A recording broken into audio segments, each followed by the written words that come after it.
A Versace look? Brother.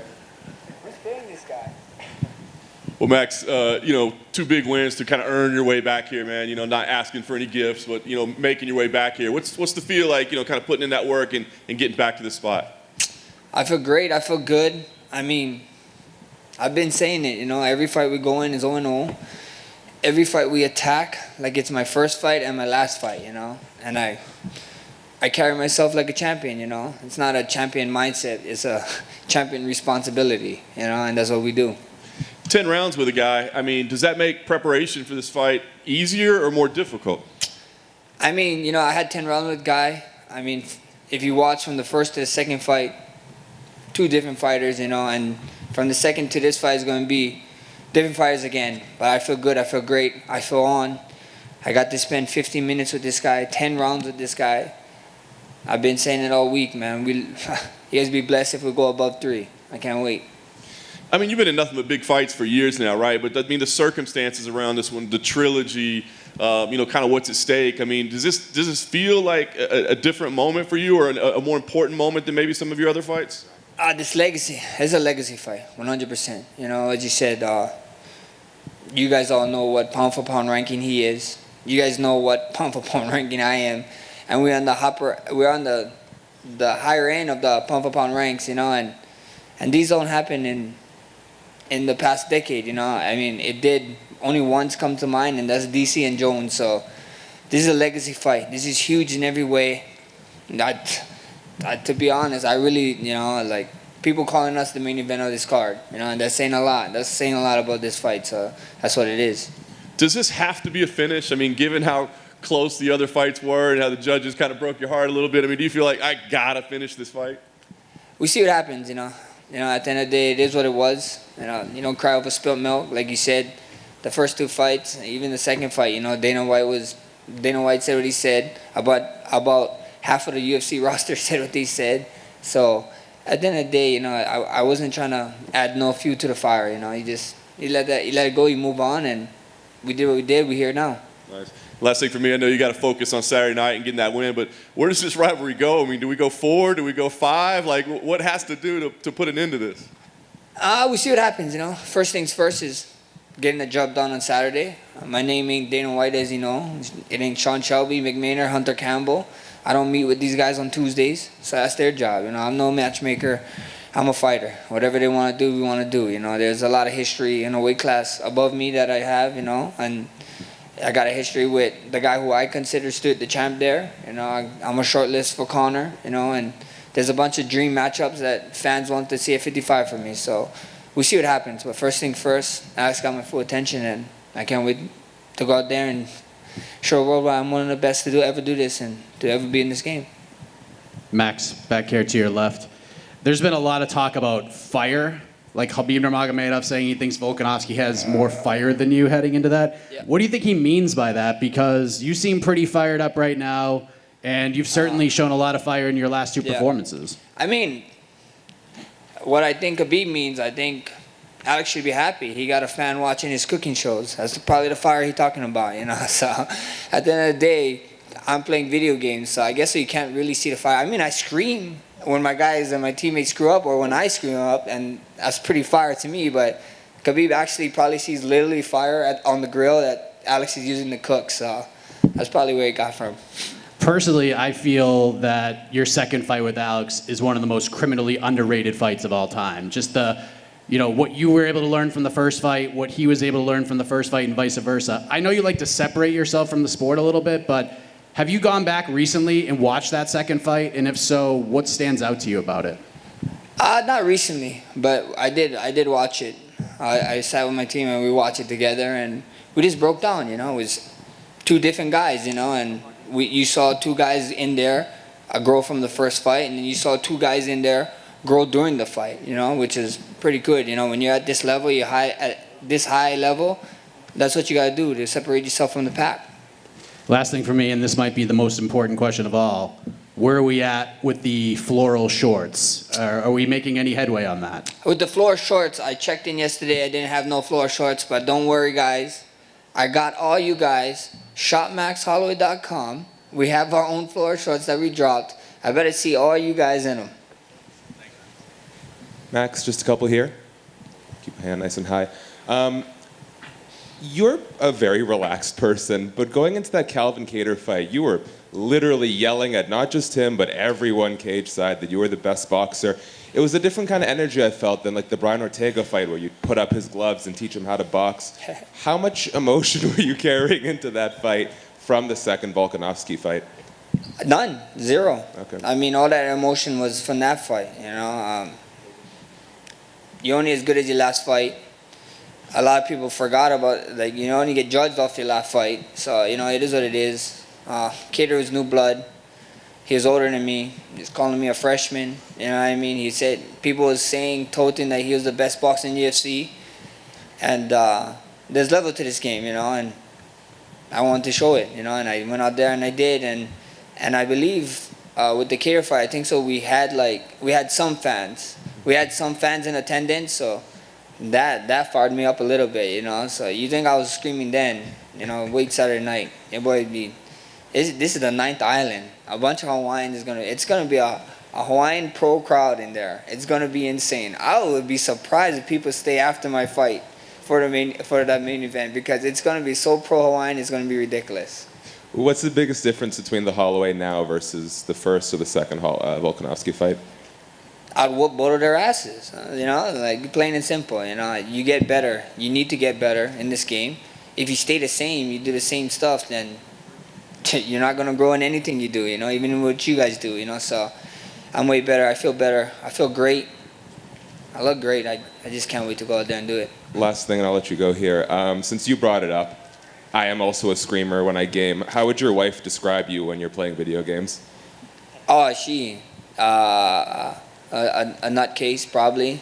She hears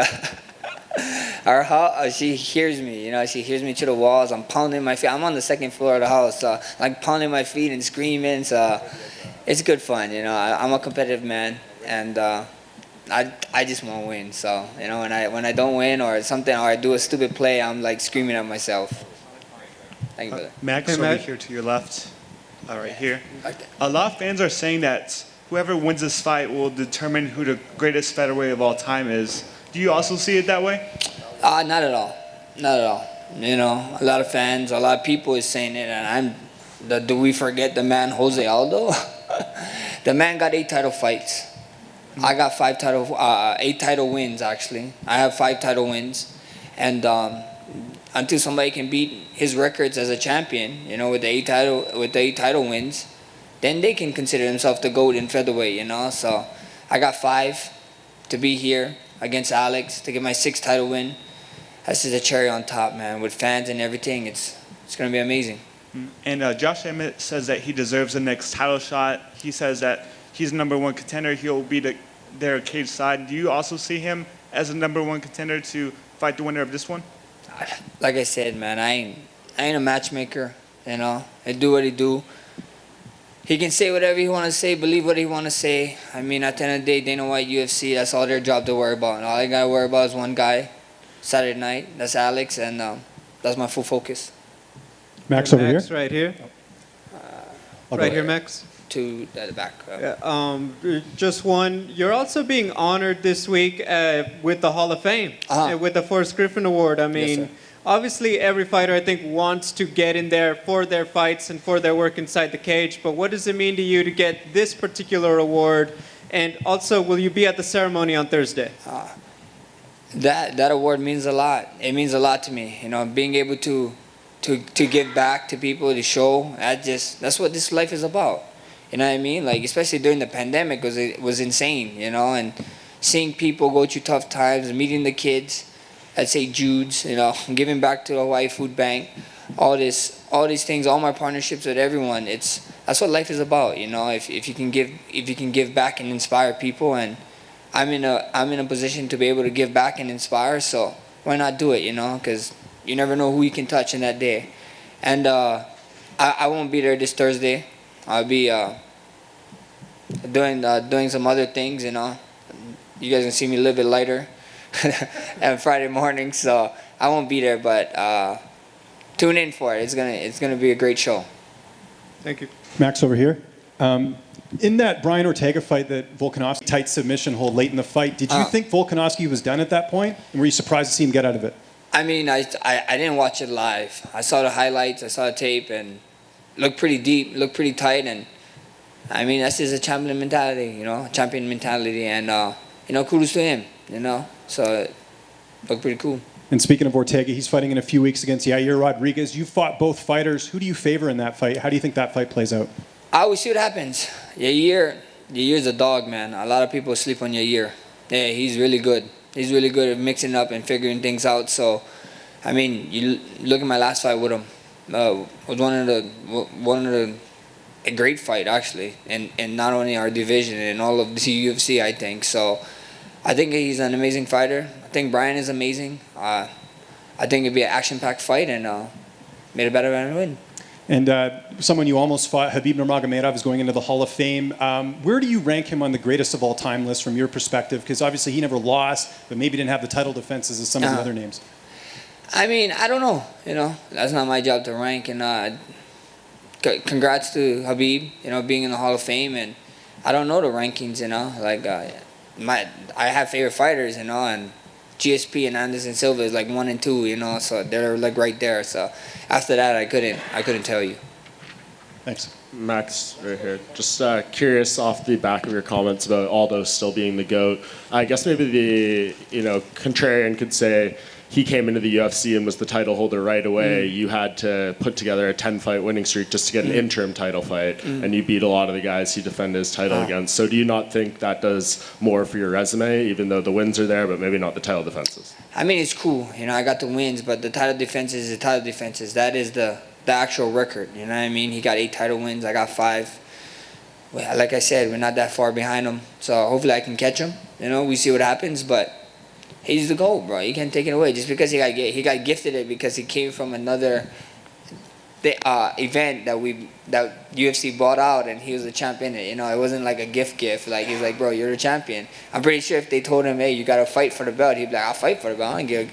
That's just the kind of guy Aldo is. He's a stand-up guy, hard worker, hard fighter, and the GOAT.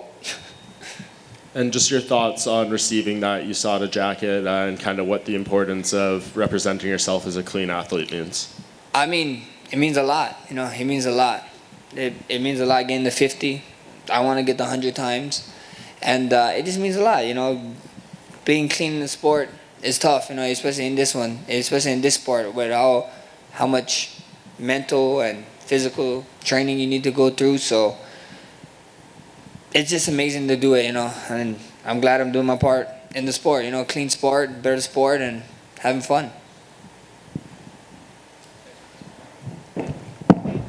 Thank you, guys. Together, we oversee the UFC's anti-doping program, and we're very excited today to recognize Max Holloway for achieving his 50-time perfect test history. July 1st, Friday, is the 7th year anniversary of this program. So I was doing the math on the way over here. Max has been under this program for over 2,500 consecutive days. Every one of those days, he's made conscious decisions to be compliant under the program. He's never missed one test, never not been where he's supposed to be tested. He's made conscious decisions of everything that goes into his body, everything that goes onto his body, medication, supplements, etc., and has been perfect. You don't see that level of affirmation anywhere else in professional sports, I believe. Add to that the sport he's competing in, probably the most difficult sport physically and mentally on the planet, and then add to that he is as much of a leader and a role model in clean sport as it gets. So we're very proud and congratulate you, Max, on receiving your 50-time perfect test history jacket. He's got the embroidery here going. Max wanted Daddest man on the planet. Oh, yeah, so man. That's cool, but thank you very much, buddy. Appreciate everything you do. Thank you. Thank you so much. I'll picture.